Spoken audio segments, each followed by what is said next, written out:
Les avis d'imposition pour les taxes foncières et taxes d'habitation arrivent ces jours-ci dans vos boîtes aux lettres. Dans la métropole nantaise, l'addition sera plus salée que l'an passé. Un comparatif du journal Les Échos pointe même Nantes comme l'une des villes à la plus forte augmentation. Qu'en est-il réellement? Les explications d'Émilie Plantard. Les impôts locaux seraient-ils sur le point de flamber dans la métropole nantaise? C'est la question de la rentrée sur laquelle les contribuables peuvent avoir du mal à trouver une réponse claire. Rappelons d'abord que le montant de la taxe d'habitation correspond à la valeur locative de votre logement, multiplié à plusieurs taux d'imposition fixés par les collectivités locales. Ce sont ces chiffres qui sont susceptibles de varier. Sur la commune de Nantes, par exemple, la part octroyée à la ville ne varie pas, elle reste à 24,04%. C'est en fait la métropole qui augmente sa part de plus de 18%. Pour des raisons historiques, Nantes Métropole avait une taxe d'habitation extrêmement inférieure à la moyenne des autres métropoles. On va rester légèrement inférieur à la moyenne, mais on revient dans une norme plus globale, en passant, pour être précis, de 8,56% à 10,14%. Cette hausse sera compensée par une baisse de la taxe d'ordures ménagères. Elle passe de 10,73% à 7,5%. Et puis ce sont les propriétaires qui subiront le plus d'augmentation via la taxe foncière. La part de la métropole passe de 0,66 à 6,41%. Elle a donc été multipliée par 10. La part communale peut également varier, sauf à Nantes. Pour un ménage avec 2 enfants, on estime que, grosso modo, il y aura une augmentation entre 57 et 167 euros, tout compris, selon les communes de la métropole et selon les typologies de logement. Au total, cette fiscalité 2016 devrait apporter 40 millions d'euros supplémentaires à la métropole de Nantes afin de combler les baisses de dotation de l'État. C'est le plus gros paquebot du monde. Sur ces images, le Harmony of the Seas sortait fièrement des chantiers STX où il a été construit. Ce mardi, à Marseille, un accident à son bord a fait 1 mort et 4 blessés graves. Un canot de sauvetage s'est décroché du 5e pont avec 5 personnes à bord. Il s'agissait d'un exercice de sécurité.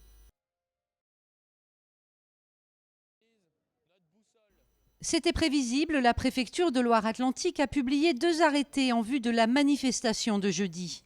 Les syndicats appellent en effet à un rassemblement à 10h place du Commerce contre la loi travail, mais ils ne sont pas les seuls. Des groupes comme Nantes Révoltée ou encore Indie Média, ou même des lycéens qui veulent partir à l'abordage, eux aussi donnent rendez-vous ce jeudi. Le préfet considère qu'au regard des manifestations du printemps, il y a risque de débordement et de violence. En conséquence, il interdit le port et le transport d'objets pouvant constituer une arme sur tout le centre-ville, jusqu'au rond-point de Rennes, mais aussi Île-Beaulieu, jusqu'au pont des 3 continents. Un deuxième arrêté, lui, interdit tout défilé qui prolongerait la manifestation syndicale au-delà du point de dislocation.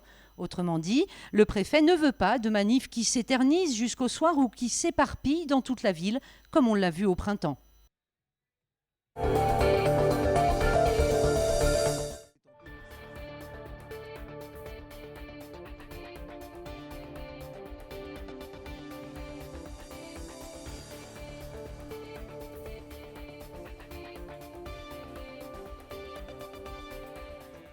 Ils sont mobilisés depuis maintenant plus de 2 mois, depuis que le département leur a annoncé la fermeture des ponts de Thouaré pour des travaux de rénovation indispensables. 9 mois de fermeture, leur ont dit les élus, tout en laissant entendre que ce délai pourrait être beaucoup plus court. Ils nous ont expliqué lors de la communication au mois de juin qu'en travaillant en 3-8, donc des entreprises qui travaillent tout le temps, on pourrait réduire les travaux. Donc du coup, on passerait d'un délai de 9 mois à 4-5 mois en fonction du temps de séchage et tout ça que l'entreprise a besoin. À Thouaré-sur-Loire, comme à Saint-Julien-de-Concelles, la colère est la même, d'autant plus que ces commerçants et artisans ont déjà connu une fermeture des ponts. C'était en 2006. À l'époque, il y avait environ 4000 véhicules jour qui passaient sur ce pont et donc on avait constaté environ un retard de 25 minutes par trajet pour les usagers.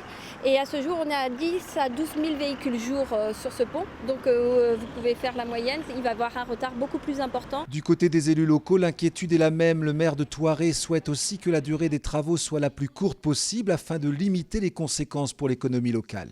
Si une entreprise est capable de me dire c'est 4 mois, et avec des coûts qui n'explosent pas, etc., moi je suis preneur. Là, il n'y a aucun souci. De toute façon, on est conscient que moins ça dure longtemps, mieux c'est pour les riverains ou les commerçants. Mais en même temps, les travaux, on ne peut pas les faire non plus sans générer quelques perturbations, ce qu'on déplore, mais c'est comme ça. Dans l'appel d'offres, le département a déjà réduit le délai à 7 mois pour ce chantier évalué à 7 millions d'euros. Parce qu'un agriculteur n'a pas toujours les moyens d'acheter des terres à exploiter, l'association Terre de Liens vient en aide à la profession. À Couëron, un projet solidaire a permis l'achat de plusieurs hectares afin d'aider Anthony à poursuivre son activité. Anthony Vaillant est aujourd'hui soulagé. À 32 ans, cet exploitant agricole va pouvoir continuer à produire du lait à Couëron, malgré le changement de propriétaire d'une partie de l'exploitation.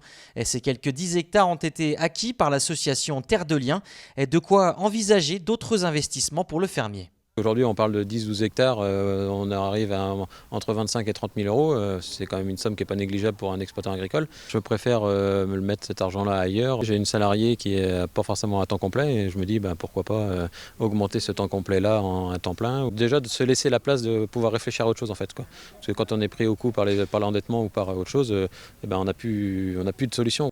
Depuis 2012, l'association est devenue propriétaire de 14 fermes dans la région. Pour financer de tels projets, elle mène des campagnes de collecte d'épargne, une mobilisation citoyenne particulièrement importante dans ces zones périurbaines. Il y a cette idée de préserver les terres agricoles, mais de les préserver aussi environnementalement parlant. Donc on met des clauses environnementales dans les baux qu'on fait. Et donc les paysans qui s'installent avec nous font de l'agriculture biologique. Et puis l'autre élément, il est social, il est de dire on a besoin de paysans sur ce territoire, on a besoin d'alimentation de qualité. Et Terre de Liens, c'est le moyen de le faire par l'investissement solidaire.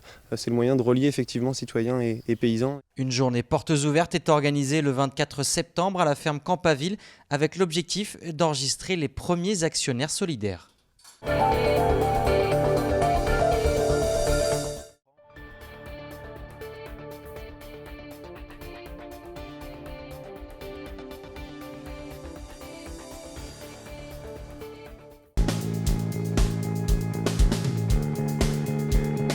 Là, c'est vrai que ça a été encore différent que ceux de Pékin, ceux de Londres. Mais bon, on a profité pleinement du site, du Brésil. Et c'est vrai que revenir avec une médaille de bronze du Brésil, c'est quelque chose qui est encore plus fort et que j'ai partagé avec les proches à l'arrivée. Ouais. C'était l'objectif, pas depuis cette année, mais depuis 4 ans. Après Londres, en fait, en 2012, je ne savais pas tellement quoi faire, si je reprenais l'entraînement et que je repartais. Et je me suis dit que j'avais fait quand même un paquet de 4e place depuis 2007. Et je me suis dit, voilà, terminer une carrière sur Londres en tant que remplaçant, je me dis que ça serait dommage. Donc je suis reparti, donc forcément encore 4e en 2014 et en 2013, mais ça c'est pas très grave.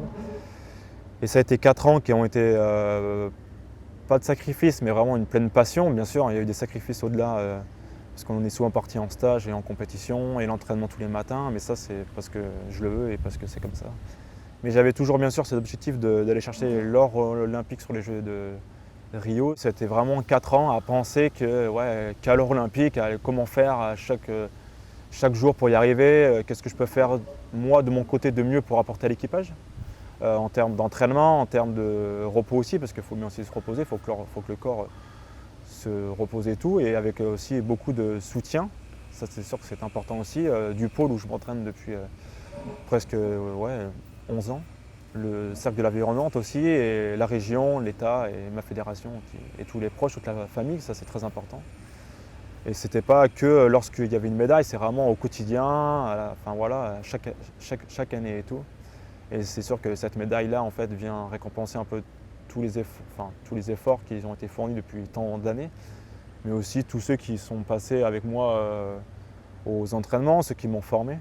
Et j'ai aussi, je pense vraiment la chance de côtoyer de grands sportifs comme Olivier Moncelet en 1996, comme Yves Ogden en 2000, Erwan Perron avec les Jeux Olympiques de Pékin, et pour finir avec Vincent Faucheux qui m'a beaucoup appris pour l'entraînement, pour aller au plus haut niveau. Il n'y a aucune déception, on partit du principe que quoi qu'il arrive, il fallait faire un parcours, des Jeux Olympiques sans regret. C'est toujours très compliqué de se dire après la compétition, si on avait su et si, et c'est très très dur de digérer cela si on fait une mauvaise place, une contre-performance ou que ça s'est vraiment pas bien passé et tout. Et du coup, non, ça c'est. J'ai et on n'a aucun regret par rapport à ça, quoi. C'est une belle médaille de bronze que j'ai savourée, que j'apprécie énormément. Et que je me dis, peut-être on aurait pu avoir l'argent ou l'or, mais c'était pas pour cette fois-ci, quoi. On y croyait, j'y croyais, on s'était entraîné vraiment dur pour ça. C'était quelque chose qu'on pensait souvent, qu'on était vraiment dans la tête et tout. Et c'est vrai que c'était quelque chose qui animait notre quotidien. C'est vrai que c'est toujours un beau souvenir quoi qu'il arrive, qu'il y ait une médaille ou pas, qu'il y a forcément un peu de déception ou pas. Mais cette médaille, forcément, hein, je ne cache pas que c'est pour l'instant l'un des plus beaux souvenirs que moi j'ai dans ma carrière. Et surtout, c'était que j'ai ressenti surtout cette forme physique qui m'a permis de dire ouais, bon voilà, je suis vraiment prêt à ce moment-là. Et que c'est tout pour nous, quoi. Je me dis que ça c'est vraiment super et tout. Mais tant que j'ai toujours ce plaisir et ce goût à l'entraînement, j'essaye de le garder, de le construire, de le partager. C'est compliqué parce qu'après les Jeux, je me suis dit j'arrête, je pense que c'est sage d'arrêter à ce moment-là. J'ai un peu plus changé d'avis et c'est vrai que je change assez vite d'avis.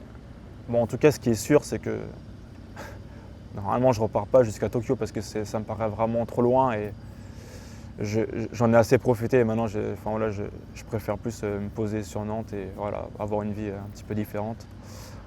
Mais toujours garder le sport. Après, je ne ferme aucune porte. C'est vrai que j'ai envie de relever un petit peu d'autres défis. Toujours dans l'aviron, mais juste sur un an pour les championnats du monde qui se dérouleront au milieu octobre, en 2017 en Floride. Je ne cache pas, c'est aussi un petit peu la destination qui me pousse à continuer, mais c'est aussi surtout ce collectif qu'on a ici au pôle et qu'on s'amuse beaucoup, on s'entraîne beaucoup, mais c'est toujours très très plaisant de venir s'entraîner là parce qu'il y a vraiment ce groupe-là, c'est ça que j'adore, quoi. Je ne m'entraîne jamais tout seul. Je suis toujours avec quelqu'un, des jeunes, des moins jeunes. Et on s'entend bien tous ensemble. Et je pense que cette année, on a vraiment tous fait de très bons résultats. Que ce soit aux Jeux Olympiques, aux Championnats du Monde jeunes, ou Espoir, ou non Olympiques et tout. Et c'est vraiment au quotidien qu'on a construit toutes nos performances et pour arriver à nos objectifs respectifs, en fait.